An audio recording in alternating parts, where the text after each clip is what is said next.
بسم الله الرحمن الرحيم علماء تينيا غلطومني نمو yaanni tokkuma wanni irratti dubbatamaa jiru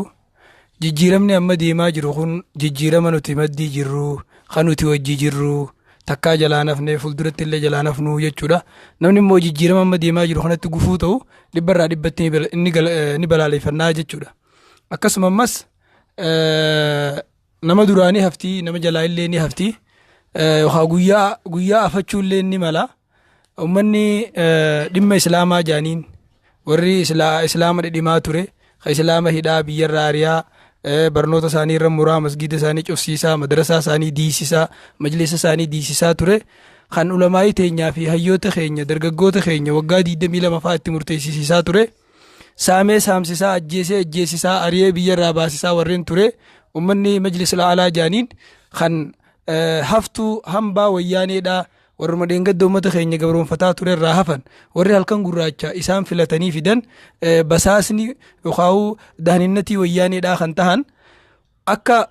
islaama biyya tanaa guututti isaan irraa bakka hin buune ulamaan keenya ibsaa jiran sanii waan kana ta'ee jiruuf nuti mootummaa teenyaaf guyyaa gabaabaa kana keessatti haga isaan kana abbaa isaayyeefaa jala oofanii haruma isaan qabatan san qabsiisanitti hajjiilleen nurratti dirqamaa mitii nuti ulamaan teenya wanni ja'aa jiran islaamni nu rabbitti amane tokko arkaan islaamaa shanan sanirraa addunyaa tanarra waan jaalatu hin qabu nama waan jaalannu san isaa ichi dhaabne jechuudha. Hajjiillee dhaabne haga murtiin waan kanaa bakka geessutti haga jijjiirama isaanii kana agarrutti hajjii arkaan islaamaa sanillee irraa dhaabbannee jaan kanarraa mootummaalleen qaamni jijjiirama kanaa hundinuu wanni beekuu qabu ummanni islaamaa waan akkaan jaalatu san khajibbansa ummata kanaati jecharraa dhaabbate yoo hatattamatti yeroo gabaabduu keessatti deebisaan hin deebiniif dubbiin akka karaa biraa deemtu akka hin bareenne akka naman gammachiifne ta'us asumaan haa beekaniin jaa ammas ummanni islaamaa tokko humniti isaanii tokko harki isaanii tokko yaanni isaanii tokko wahuma tokko jala deema hundi isaaniitu waan ulamaa'iin keenya abbootiin teenya keessaa'u ulamaa'iin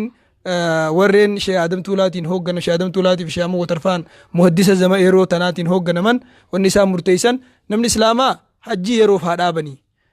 mootummaan yeroo gabaabduu keessatti harka isaa galfatee dandeettii qabaa wanni isarraa irruun jiru namni ummata waraanaa qawween bulu humnaan bulu sanuu buusee kana kijibaan bule jechuudha. Isaan dhaqee isaanii waa hasaasuudhaan bule kana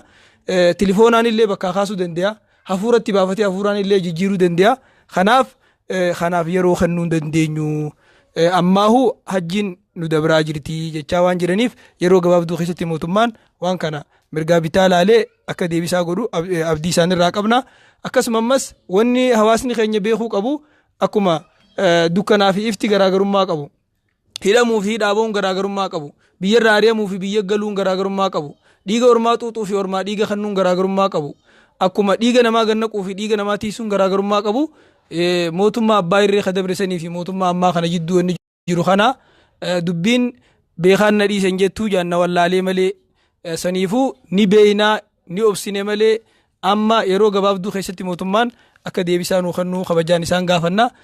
Qaamni hawaasaa hundinuu obsaan hajjii isaanii isaan hin dabartu haga mootummaan deebisaa kana kennutti obsanii eeggachuu qaban yoo ammoo deebisaan kun hin kennamin waggaa 5 illee taatu walit dhaabnee hajjuma sanuun barbaannu jechaa jiran ulamaan islaamaa. Kanaaf kan akkana beekee mootummaan akka nutti laaftuun ta'in akka lubbuu teenyarra nu jabduu ta'e akka ilmaan keenyaa fi jireenya keenyarra wanni kun nu jabaate mootummaan akka nu beekuu kanan illee gama kiyyaan dhaamsa dabarfachuu fedha. Waan nu dhageeffataniif galatoomaan jaa inshaallah fuuldurri bal'ina.